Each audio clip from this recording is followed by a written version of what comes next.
Assalamualaikum warahmatullahi wabarakatuh. Sugeng dalu, selamat malam para sedulur,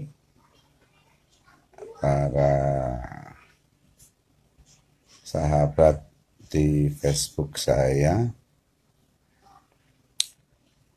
Kangen sekali rasanya, saya sudah lama tidak aktif di Facebook. Sudah lama tidak menyapa panjenengan. Semoga Anda beserta keluarga selalu dalam lindungan Allah, sehat walafiat selalu, amin.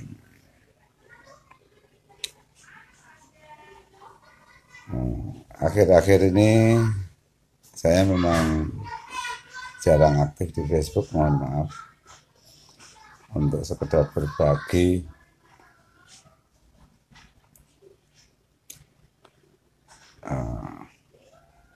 terima kasih Pak Wijaya Atmaja atas jempolnya. Jadi pada malam hari ini saya pengen sedikit di waktu luang ini pengen ngobrol-ngobrol berkaitan dengan bisnis penangkaran burung yang memang sejauh ini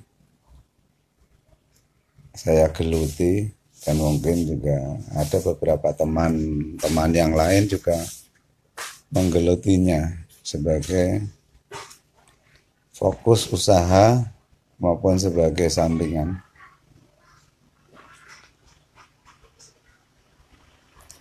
Dalam bisnis penangkaran burung itu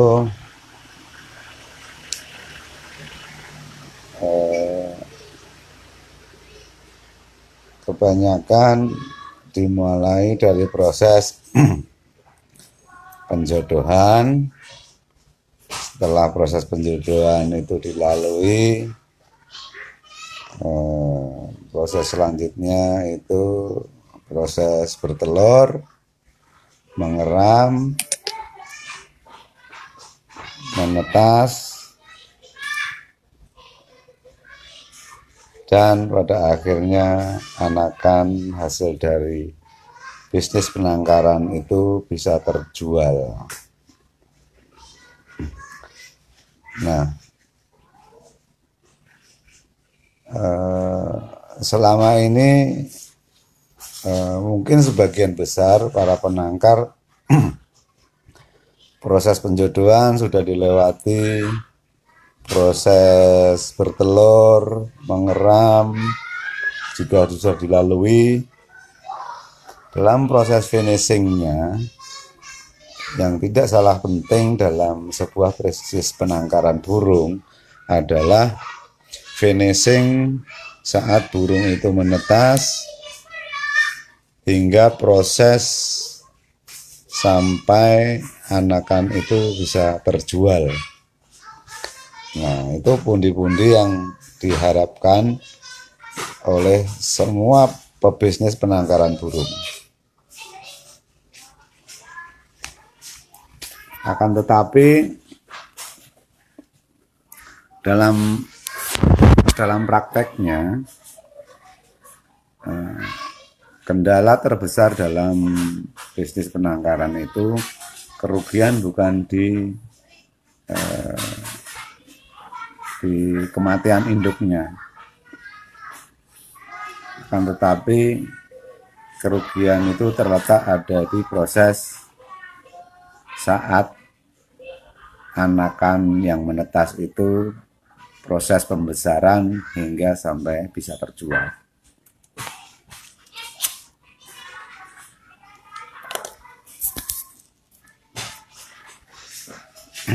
Nah, bagi teman-teman yang mungkin baru mempunyai anakan penangkaran sedikit, anakan jumlahnya sedikit, mungkin kendala-kendala ini belum banyak dihadapi. Akan tetapi bagi mereka yang sudah mempunyai penangkaran banyak, jumlah anakan mulai banyak, apalagi varian jenis burung yang ditangkarkan, jenis anakannya itu lebih beragam, lebih variatif, otomatis kendala dalam finishing ini semakin besar dan semakin menjadi tantangan tersendiri dalam menyelesaikan permasalahan di finishing ini. Teman-teman mungkin para penangkar sudah melalui fase-fase ini dan mungkin juga saya yakin proses ini sudah dilalui dengan penuh banyak tantangan, kerugian banyak sekali yang kita pernah alami di sisi gagalnya dalam kita merawat anakan hingga bisa proses terjual menjadi pundi-pundi yang bisa untuk mensejahterakan keluarga kita. Itu banyak sekali yang kerugiannya itu ada di letaknya, ada di situ. Saya sendiri pernah ngalamin juga banyak, pernah tahun 2010, 2011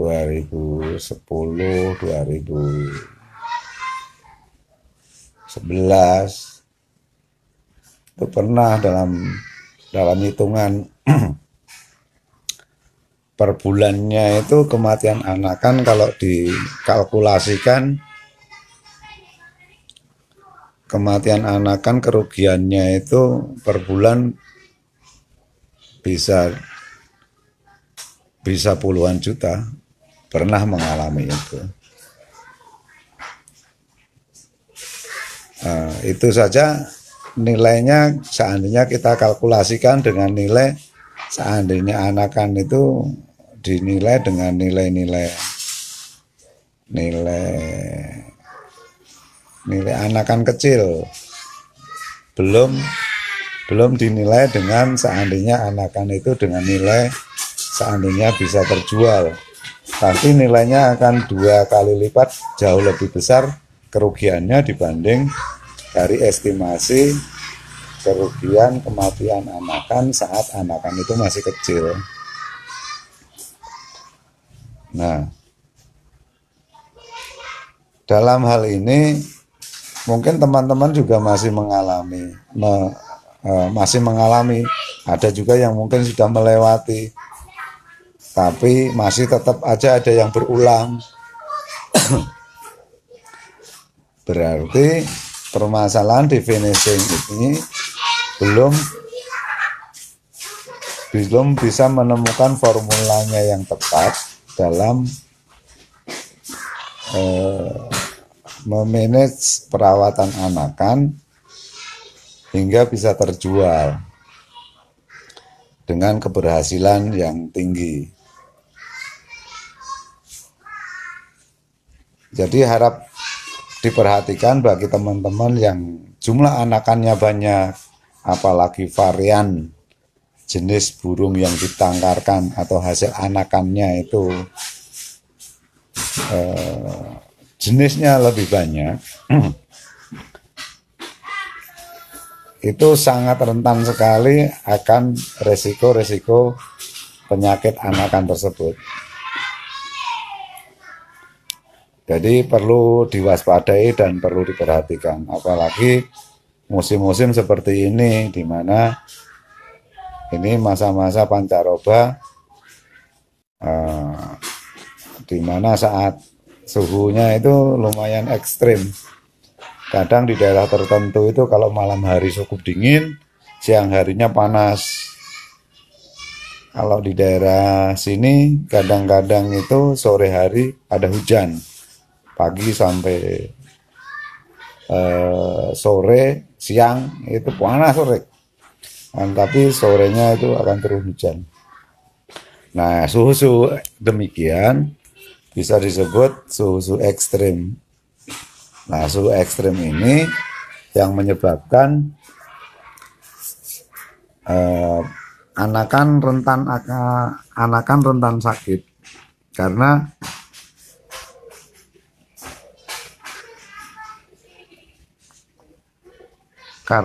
apa? Karena saat suhu ekstrim itu populasi bakteri dan virus itu saat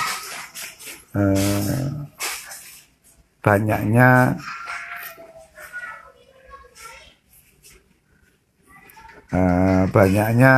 bakteri dan virus itu berkembang biak. Saat suhu standar stabil,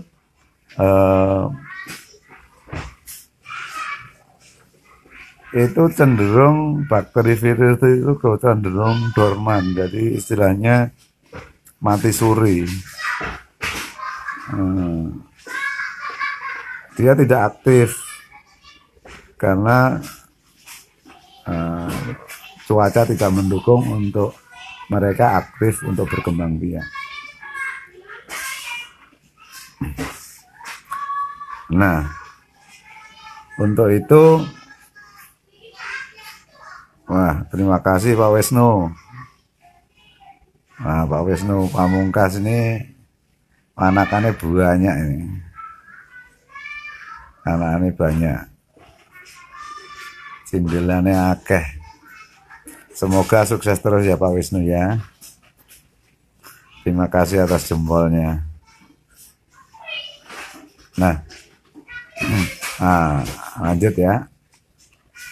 Dalam fase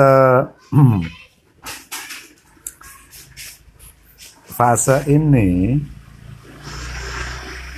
tak ayal bagi teman-teman penangkar yang mempunyai penangkaran banyak, otomatis anakannya akan banyak. Itu perlu diwaspadai, perlu ekstra dalam penanganannya. Nah,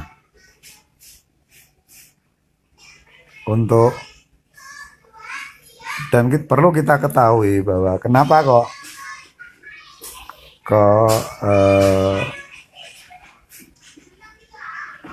anakan burung itu kebanyakan yang kena resiko tinggi kalau memang terjadi kematian, karena anakan sendiri itu antibodinya masih lemah, jadi pembelahan sel untuk pembentukan antibodi itu masih lambat. Nah, karena kelambatan pembentukan sel antibodi itu, akhirnya anakan tersebut tidak bisa memprotek dirinya terhadap bakteri atau virus yang masuk ke dalam tubuhnya karena keterlambatan dalam pembelahan sel untuk pembentukan antibodi terhadap bakteri atau virus yang masuk ke dalam tubuhnya. Kalau pembelahan selnya cepat, antibodi akan cepat terproduksi dengan baik secara otomatis. Akhirnya penyakit itu bisa dikendalikan oleh antibodi masing-masing burung tersebut.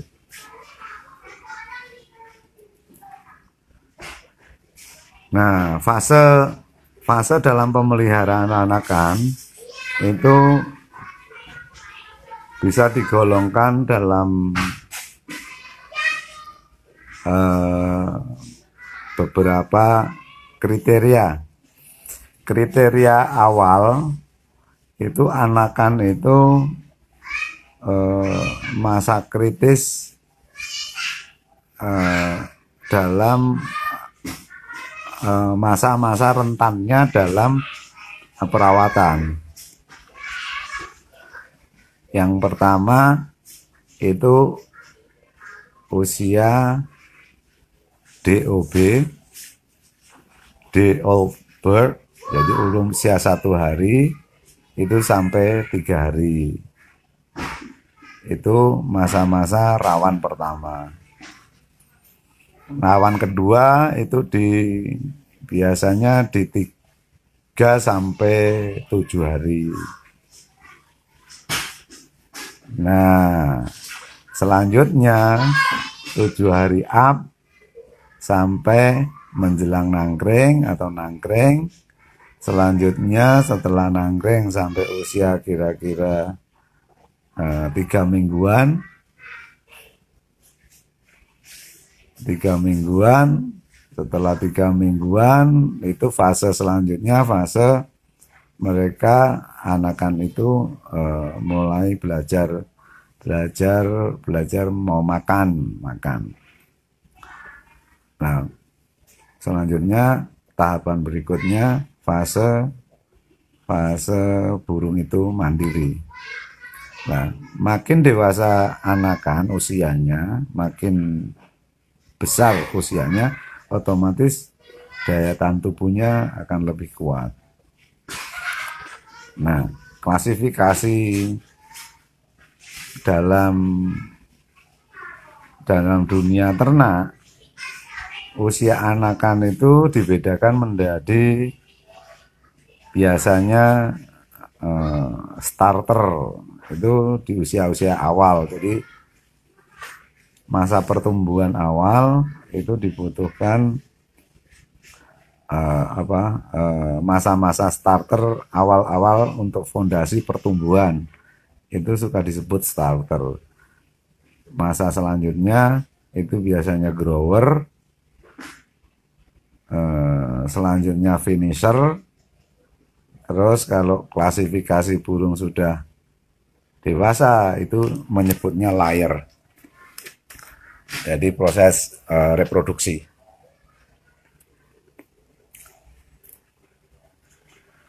Nah, di masa-masa starter ini itu fondasi awal yang sangat penting untuk tumbuh kembang anakan. Jadi diperlukan itu masa-masa yang memang sangat penting untuk dibutuhkan percepatan dalam pembelahan sel untuk pertumbuhan maupun sel untuk antibodinya, agar diharapkan di dalam pertumbuhannya dengan pembelahan sel yang cepat itu anakan akan tumbuh kembang dengan baik, dengan sempurna, organ-organ tubuhnya itu berkembang secara maksimal, dan pembelahan sel antibodinya juga akan cepat terbentuk apabila sewaktu-waktu dibutuhkan untuk mengantisipasi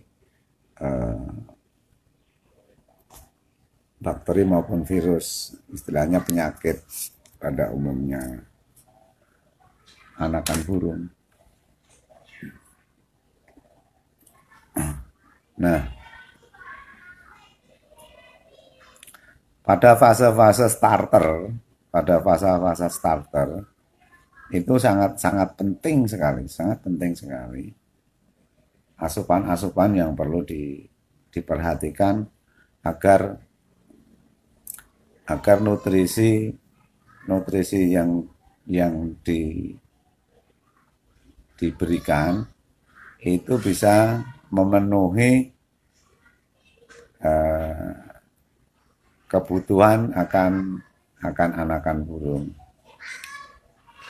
Nah, kelemahan dalam anakan burung masa starter adalah itu lemahnya di daya pencernaan anakan tersebut terhadap makanan yang kita berikan.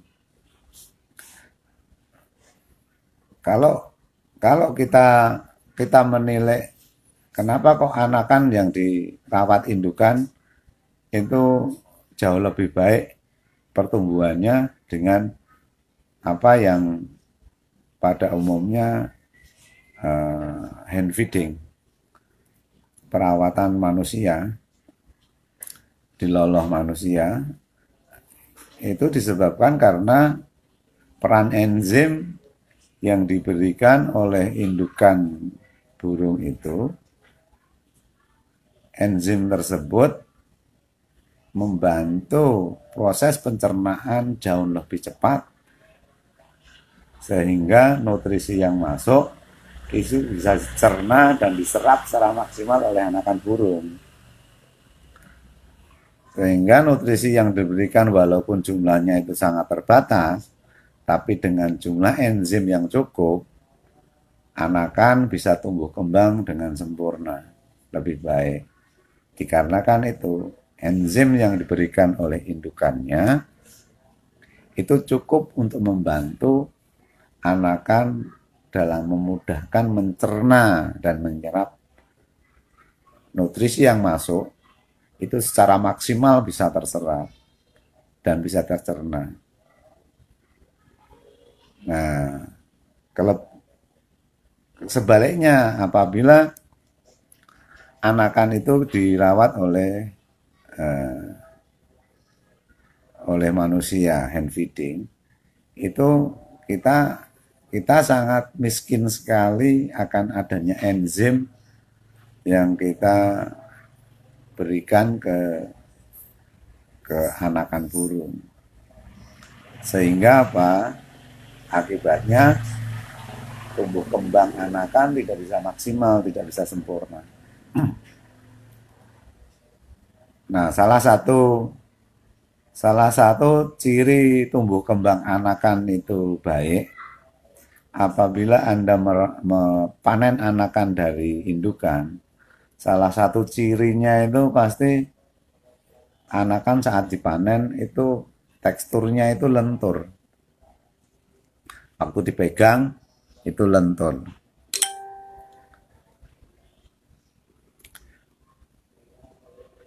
Nah, dipegang lentur, teksturnya itu lentur, empuk gitu, empuk. Nah, artinya apa? Artinya kalau empuk itu ya pembelahan selnya itu mudah, cepat gitu. Sehingga untuk tumbuh kembang itu ya cepat. Tapi kalau anakan itu dipegang tuh kaku, pasti pembelahan selnya lambat. Otomatis pertumbuhannya juga akan lambat.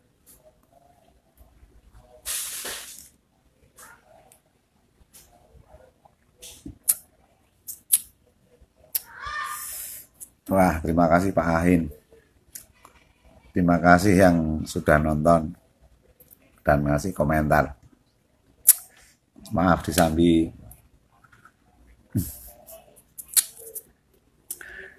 Sambil disambi-sambi ya.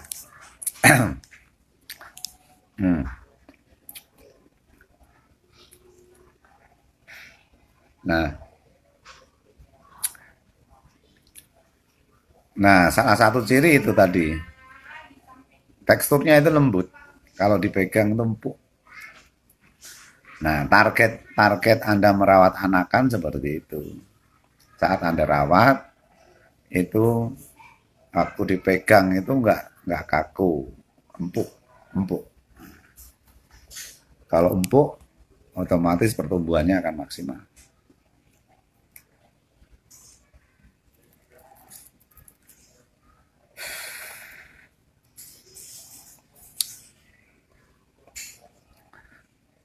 Nah, untuk menciptakan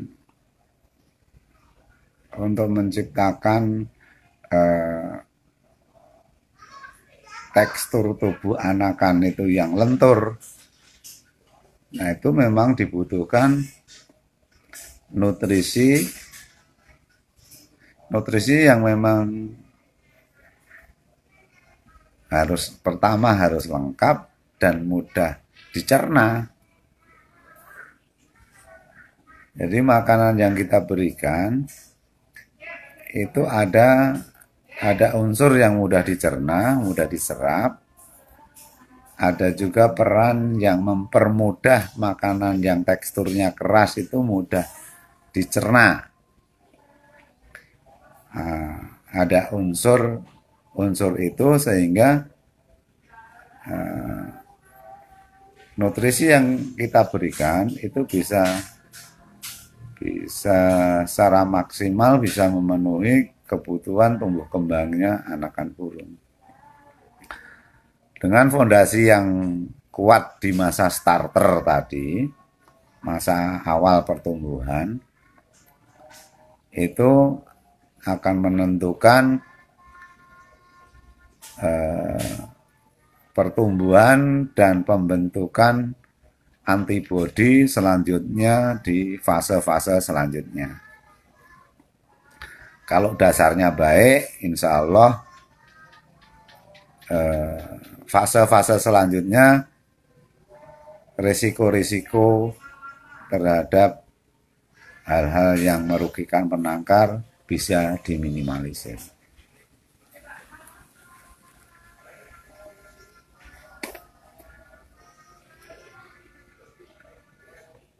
Nah, salah satu contoh biasanya dialami oleh para penangkar pemula. Karena indukannya itu biasanya cuma dikasih serangga dalam loloh anakan. Mereka juga akhirnya ikut-ikutan memberikan hanya serangga saja kepada anakan yang dirawat dengan cara hand feeding. Indukannya aja pakai jangkrik aja anakannya bagus. Berpikir seperti itu. Tapi mereka lupa bahwa indukan itu juga memberikan enzim agar jangkrik yang diberikan itu mudah dicerna, nutrisi yang tadinya sulit dicerna oleh anakan, akhirnya secara maksimal bisa dicerna. Semua unsur nutrisi, hampir semua nutrisi yang ada di jangkrik, itu secara maksimal nutrisinya bisa masuk, bisa keserap secara maksimal, sehingga untuk tumbuh kembang anakan burung itu terpenuhi. Nah, sebaliknya, bila dirawat oleh manusia, hand feeding, kita memberikan hanya jangkrik saja, pasti cenderung anakan itu akan bermasalah. Karena anakan tersebut pencernaannya belum bagus, dengan makan makanan yang perlu dicerna, seperti jangkrik itu sulit dicerna, itu akan menimbulkan nutrisi yang diserap otomatis sangat kecil, sebagian besar akan kebuang lewat feses. Akibatnya tumbuh kembangnya nggak baik, pertumbuhannya nggak baik, antibodinya nggak baik. Salah satu yang nampak biasanya anakan burung itu tidak, pertumbuhannya nggak maksimal, pertumbuhan tulangnya nggak maksimal, sehingga anakan itu akan mudah cedera, akan mudah sakit, akan mudah lumpuh. Itu salah satu penyebabnya memang nutrisinya kurang lengkap. Bukannya di dalam jangkrik sendiri itu nutrisinya nggak lengkap, enggak. Akan tetapi kemampuan pencernaan anakan tersebut tidak mampu mencerna seluruh unsur yang terkandung di dalam jangkrik untuk bisa dicerna secara maksimal, secara banyak, itu susah. Hanya sebagian kecil yang bisa dicerna, sehingga tumbuh kembangnya akan terganggu.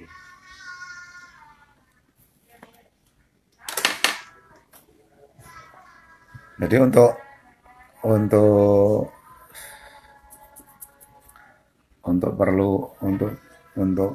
masa starter itu memang perlu diperhatikan asupan nutrisi yang lengkap, khususnya nutrisi-nutrisi yang mudah diserap. Jadi dari awal sudah perlu disiapkan nutrisi yang intinya lengkap dan mudah dicerna dan diserap.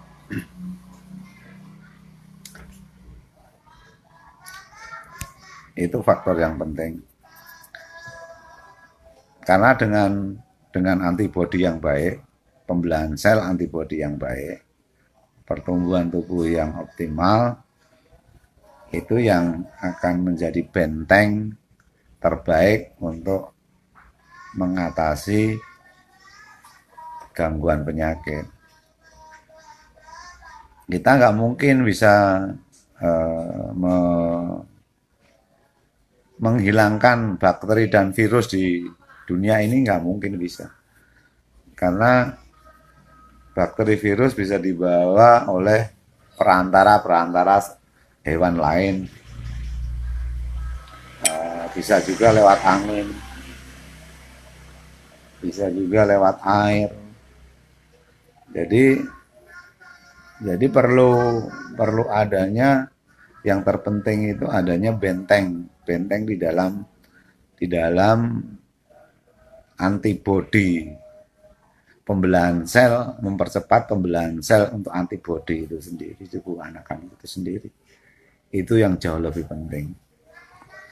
Nah, selanjutnya tinggal memang kewajiban kita ikhtiar dengan meminimalisir jumlah bakteri dan virus yang ada di lingkungan. Itu kita tekan, kita minimalisir dengan misalkan menyemprotkan desinfektan secara berkala. Penggunaan desinfektan secara berkala pun, kalau kita tidak varian jenisnya, itu juga akan menyebabkan resisten terhadap bakteri dan virus yang ada di lingkungan kita. Jadi kita juga perlu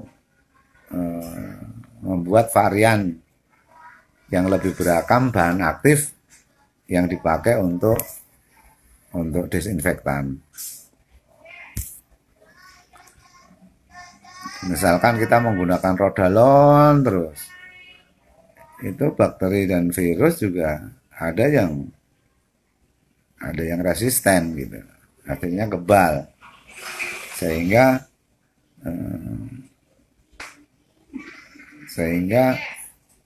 bakteri dan virus walaupun kita sudah sanitasi, itu masih tetap dia masih ada yang tersisa, jumlahnya mungkin makin lama juga akan makin banyak, karena makin lama akan resisten.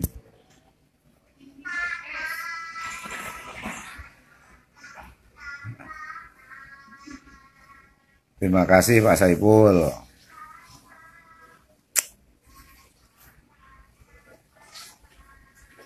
Wedang jahe dulu Pak Saiful.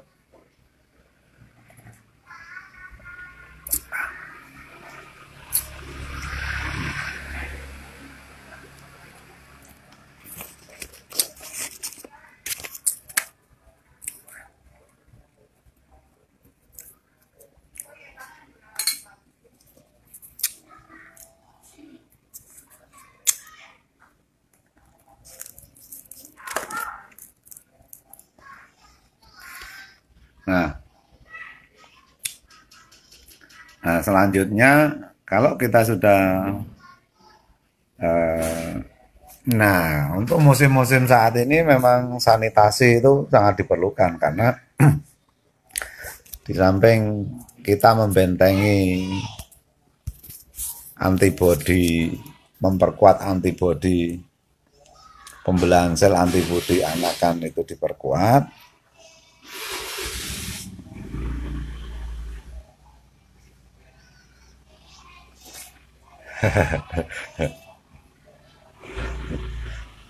Siapa? Pak, maklum faktor U sudah meminimalisir kopi. Kecuali kalau lagi bertamu disuguh ya oke.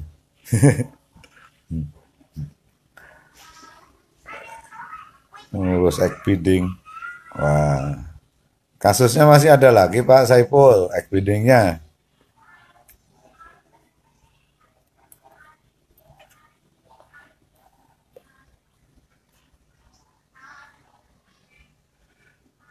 Halo Pak Irfan. Iya Pak Irfan. Wah, maaf belum bisa main ke sana Pak Irfan.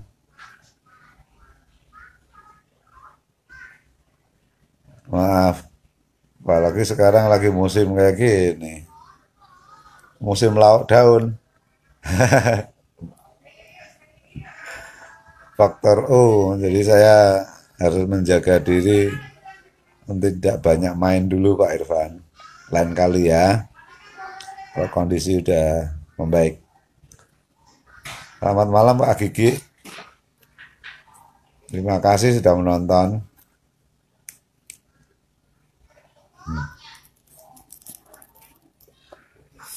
Halo Bung Dimas, piye kabare?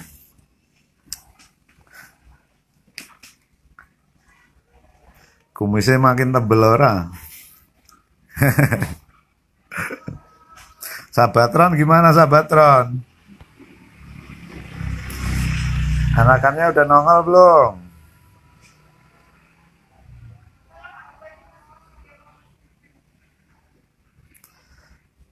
Ya Pak Saipul udah dibilang kok. Kalau burung egg binding itu berarti ada masalah burung itu. Dirawat dulu, diperbaiki dulu. Setelah diperbaiki, organ reproduksinya baik, nutrisinya tercukupi, baru dipakai lagi. Minimal istirahat sebulan lah. Dikasih nutrisi yang baik, multivitamin untuk reproduksi. Dirawat dulu, jangan buru-buru dimasukin lagi. Jangan buru setoran dulu lah. Kalau burung bermasalah ya kasihan, istirahatin dulu atuh.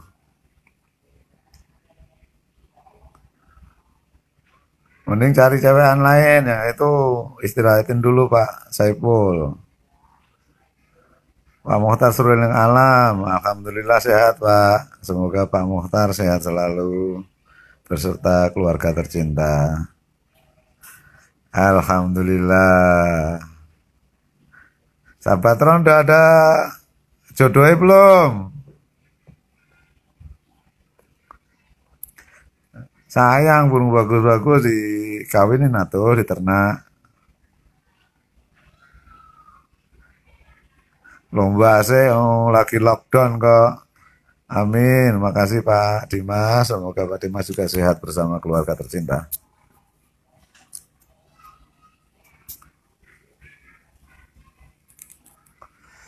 Nah Pak Saipul kejar target itu ya lihat sikon lah.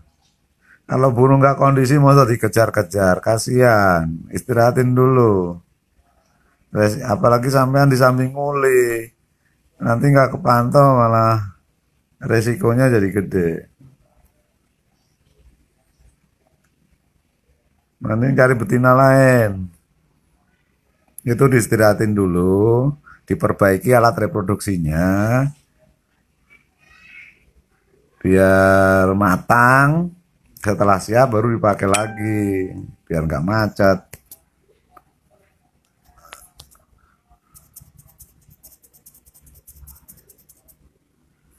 Insya Allah Pak Irfan,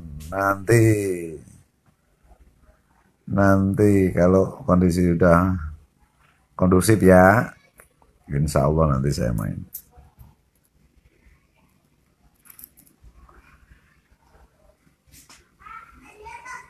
Siap Pak Dimas. Habis press cup baru diternak ya. Oke deh. Naikin bendera dulu dah.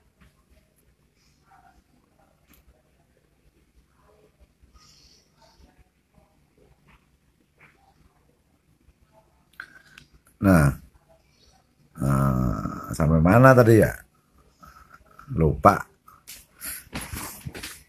Oke.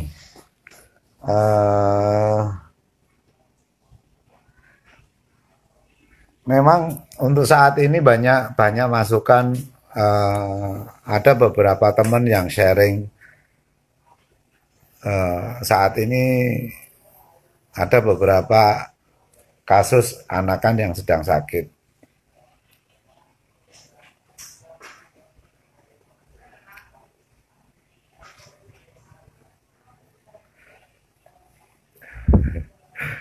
Udah dikirim malam ini, tinggal tunggu aja. Masa kemarin habis sih? Malam ini udah tak kirim. Langsung aplikasi aja biar alat reproduksinya cepat terregenerasi.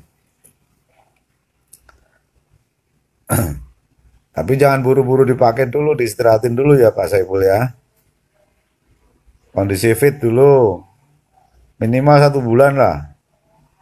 Soalnya udah kondisi egg binding berulang kayak gitu, udah alat reproduksinya itu rusak, diperbaiki dulu.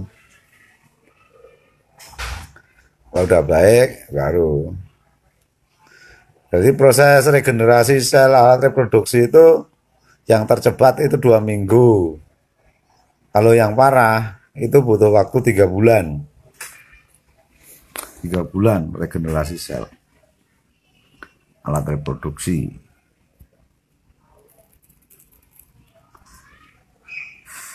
Kalau kasus egg binding mungkin ya 2 sebulan lah, sebulan biasanya udah membaik.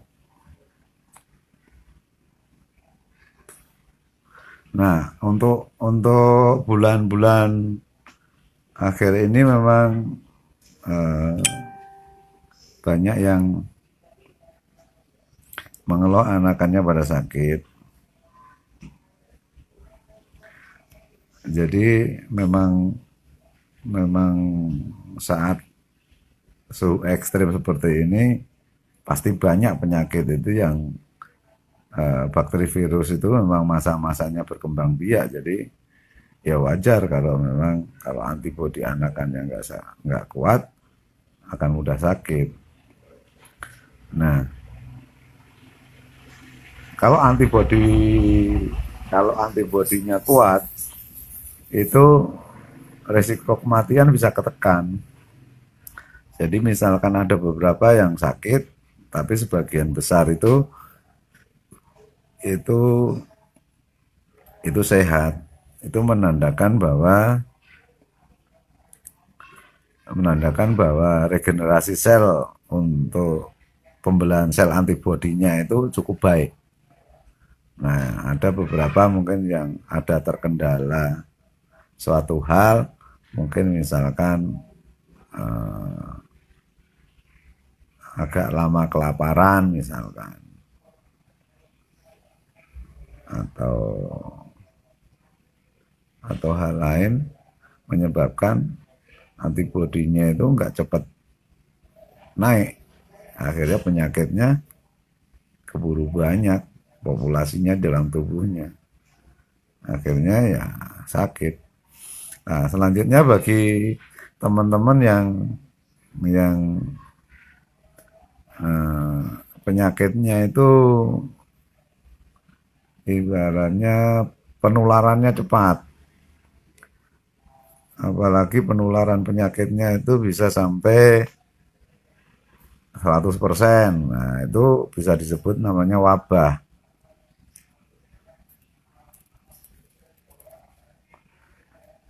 Kalau udah kena wabah seperti itu, memang harus diperlakukan SOP khusus gitu loh. Penanganannya khusus, sangat-sangat khusus. Seperti kayak penanganan corona saat ini kan wabah. Jadi perlakuannya juga khusus. Masuknya KLB. Jadi teman-teman, bagi yang mempunyai kasus penyakit itu penularannya cukup pesat, penularannya itu cukup cepat dan hampir 100%, berarti perlu diperlakukan SOP KLB, kejadian luar biasa. Nah, salah satu cara yang paling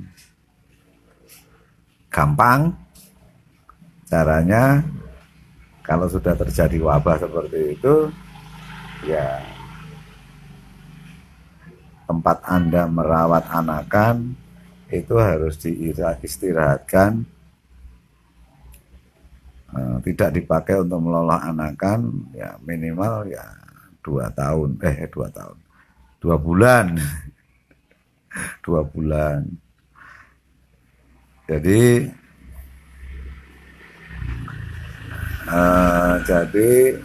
istilahnya reseptornya itu, perantaranya itu terputus. Jadi untuk diputus mata rantainya dulu, mata rantainya diputus, dilakukan sanitasi yang ekstrim, ketat, secara berkala, minimal itu ya paling tidak 3-4 hari berturut-turut itu harus disanitasi. Selanjutnya anakan kalau bisa ngelolohnya di tempat lain, pindah. Nah, pindahnya itu jaraknya sebaiknya yang paling ideal jaraknya 1,5 kilometer dari tempat ngeloloh sebelumnya. Nah, setelah itu baru nanti dievaluasi. Kalau dalam kurun hitungan siklus itu masih ada seperti itu, berarti perlu dikoreksi dari sisi asupan nutrisi makanan yang diberikan, itu berarti belum bisa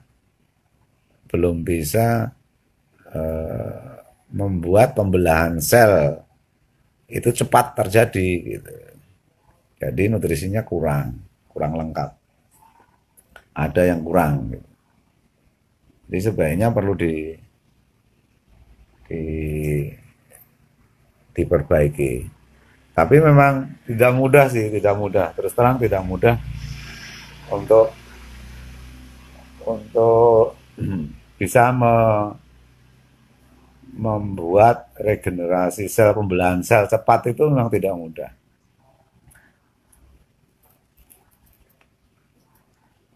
Memang tidak mudah.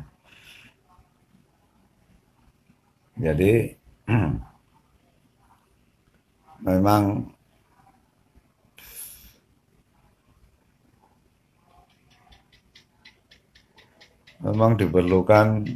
diperlukan nutrisi khusus untuk bisa membuat anakan itu pembelahan sel untuk pertumbuhan dan antibodinya bagus, itu memang nutrisinya khusus. Tapi memang biasanya barangnya itu masih impor dan memang masih cukup mahal. Tapi sebenarnya sih walaupun mahal, tapi ya hitungannya sebenarnya kalau dihitung-hitung tetap masih masuk sih, dengan nilai anakan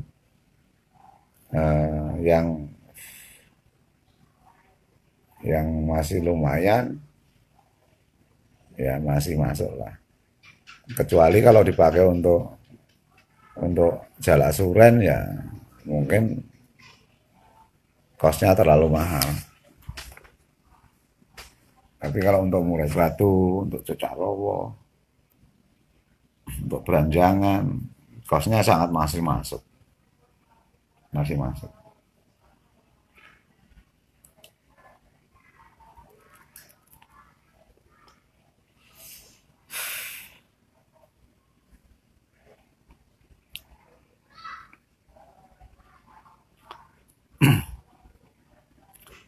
Nah, untuk ya pesan saya sih itu sih kepada teman-teman yang saat ini memang belum terjadi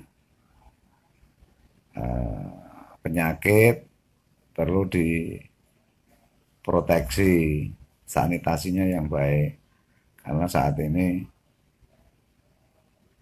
banyak yang mengeluhkan lagi ada penyakit-penyakit yang mulai menyambangi penangkaran mereka. Apalagi yang burungnya banyak, jumlah penangkarannya banyak, makin banyak itu tantangannya makin besar. Kalau penangkar besar, banyak burungnya, itu makin lama kadang-kadang mereka berpikir bukan makin pinter, tapi merasa makin bodoh. Gitu. Karena memang masalahnya makin rumit, makin kompleks, makin banyak. Jadi memang harus dipersiapkan konsep penangkaran yang lebih baik. Jadi konsep penangkaran besar itu dengan penangkaran kecil itu berbeda, harus beda. Kalau nggak dibedakan itu akan bermasalah.